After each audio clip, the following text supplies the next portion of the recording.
Hello friends, welcome back to my channel MT maths. Question and day series में next question discuss कर रहे हैं। Start करते हैं। Let N be a positive integer, let A equal to summation K equal to 0 to n minus 1 raised to power K N C K bracket half raised to power K plus 3/4 raised to power K plus 7/8 raised to power K plus 15/16 rest to power K plus 31/32 rest to power के। If 63a equal to 1 minus 1 upon 2 raised to power 30, then n is fill in the blank. Okay. तो एक एक series लिखी हुई है, तो देखते हैं कि वो सीरीज़ कैसे सिंप्लीफाई होगी। अगर ये सिंप्लीफिकेशन करनी आ गई तो क्वेश्चन की थीम समझ आ जाएगी। तो पहले कंसेप्ट रिवाइज करा रहा हूँ, उसकी मदद से देखना ये सीरीज़ देखी देखी से लगेगी और आसान लगेगी। ठीक है, तो कंसेप्ट क्या है? अच्छा, binomial theorem for positive integral index की अगर हम बात करें तो वो होता है x plus y raise to power n। ठीक है, binomial theorem for positive integral index. ठीक है, इंडेक्स बोले तो पावर। ठीक है, तो वो एक्सपेंशन क्या होता है, एक फॉर्मूला है और कुछ नहीं है, n C zero x raise to power n plus n C one x raise to power n minus one y plus n C two x raised to power n minus 2 y square till ncn y raised to power n। ठीक है, तो ये तो सबको आनी ही चाहिए।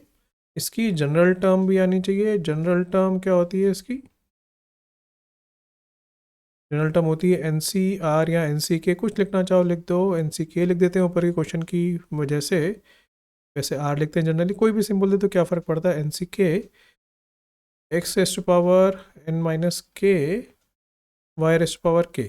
ठीक है, दिख ही रहा है, देखोगे ये सबस्क्रिप्ट सब में चेंज हो रहा है, 0 से स्टार्ट हो रहा है, फिर 1 2 3 टिल n, और जो सबस्क्रिप्ट है वही y की पावर है। देखो 1 है तो 1, 2 है तो 2, n है तो n, और x की पावर n माइनस सबस्क्रिप्ट है। ठीक है, तो ये इसकी जनरल टर्म आ गई। ठीक है, और k की वैल्यू 0 से स्टार्ट हो रही है तो फर्स्ट टर्म मिल जाएगी, k की वैल्यू 0 डाल दोगे यहाँ पे, यहाँ पे, यहाँ पे, फिर 1 2 3 टिल n। तो बायनोमियल एक्सपेंशन में n+1 टर्म्स होती हैं, k की वैल्यू 0 से स्टार्ट होती है टिल n तक जाती है, और एक सीरीज ही तो लिखी है। तो मैं इस क्या बायनोमियल एक्सपेंशन को इस जनरल टर्म का समेशन लिख सकता हूँ? बोलोगे बिल्कुल लिख सकते हैं। तो अगर ये बात पहचान ली तो उस केस में ये क्वेश्चन करने में बिल्कुल भी दिक्कत नहीं आने वाली। k की वैल्यू 0 से लेकर n तक, तो हम बायनोमियल एक्सपेंशन को ऐसे शॉर्ट फॉर्म में भी लिख सकते हैं। ये बायनोमियल थ्योरम ही लिखी हुई है और कुछ भी नहीं है, binomial theorem BT short form में। ठीक है, अब क्वेश्चन पे वापस आते हैं। कंसेप्ट तो थोड़ा सा आइडिया दे ही दिया कि कैसे इस क्वेश्चन में वर्क करना है। अब बीच में यहाँ पे देखोगे एडिशन साइन है, तो मैं इसको 5 समेशंस में ब्रेक कर सकता हूँ। तो मैं सिर्फ पहले समेशन पे वर्क करूँगा, जिससे तुम लोगों को इस क्वेश्चन की डायरेक्शन मिलेगी और ये क्वेश्चन इजीली सॉल्व कर पाओगे सब लोग। तो मैं इस पहले समेशन पे वर्क कर रहा हूँ। तो फर्स्ट टर्म है समेशन की k equal to 0 to n minus 1 raised power k n C k, और हाफ रेस्ट पावर k भी है साथ में। ठीक है, देख लेते हैं, एक बार चेक कर लेते हैं। तो minus 1 raised power k n C k, और ये हमने फर्स्ट टर्म लिखी है सिर्फ हाफ पावर के, बीच में प्लस साइन है, तो ऐसे अपने पास 5 समेशंस बन जाएंगे। मैं सिर्फ फर्स्ट समेशन पे बता रहा हूँ, बाकी पैटर्न से हम डायरेक्टली लिख देंगे। तो यहाँ पे हम इस टर्म और इस टर्म को इकट्ठे लिख सकते हैं, कारण है दोनों की पावर सेम है, तो मैं इसको minus half raised to power k भी लिख सकता था। ठीक है, अब यहाँ पे सिर्फ एक छोटा सा स्टेप करना है जिससे क्वेश्चन कंप्लीटली सॉल्व होता हुआ दिखेगा। इसको हम लिख सकते हैं N C k 1 raised to power n minus k लिख दें। 1 की कुछ भी पावर रेस करोगे भाई हमेशा 1 ही मिलेगा, तो मैंने ये टर्म कर दी इंट्रोड्यूस। ठीक है, अब इसको ज़रा बायनोमियल थ्योरम का जो हमने समेशन की फॉर्म में लिखा था ज़रा उससे मैच करके देखो।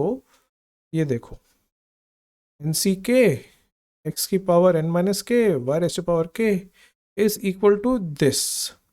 ठीक है, तो यहाँ पे ये x की तरह वर्क कर रहा है और ये y की तरह वर्क कर रहा है, तो this summation can be written as x plus y raised to power n, that is 1 minus half raised to power n।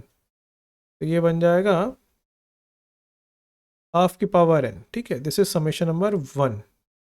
ऐसे बाकी समेशन हम इजीली लिख सकते हैं, सब में यही काम करना है, बस यहाँ पे y की वैल्यू सब में अलग अलग है, x तो सब में 1 ही होगा, तो मैं डायरेक्टली ये समेशन ये समेशन ये समेशन ये समेशन लिखने वाला हूँ। तो अब मैं a को डायरेक्टली लिखता हूँ, तो a बन गया है, फर्स्ट टर्म तो हम निकाल चुके हैं 1/2 रेज़ टू पावर n। यहाँ लिख लेते हैं थोड़ा सा डिटेल में।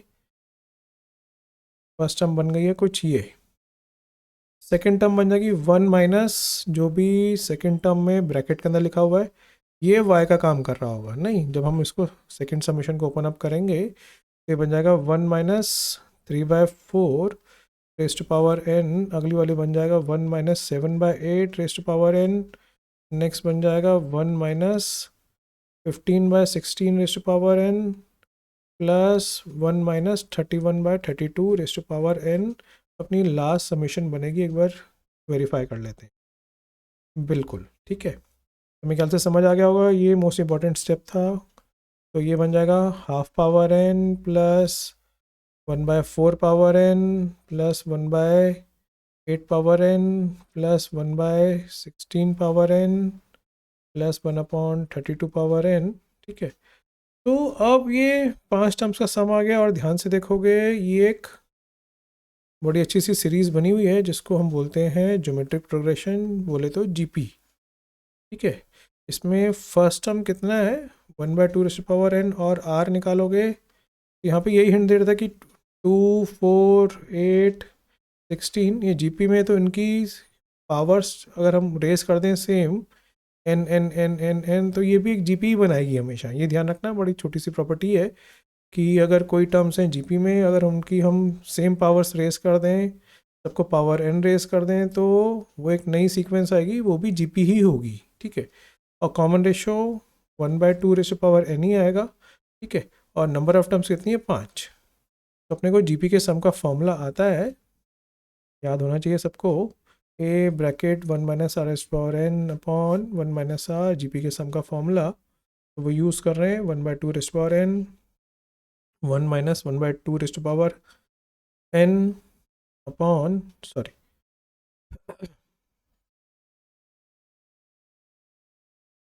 1/2 raise to power n is r power 5 number of terms upon 1 minus r। ठीक है, यहाँ पे ये n नंबर ऑफ टर्म्स है,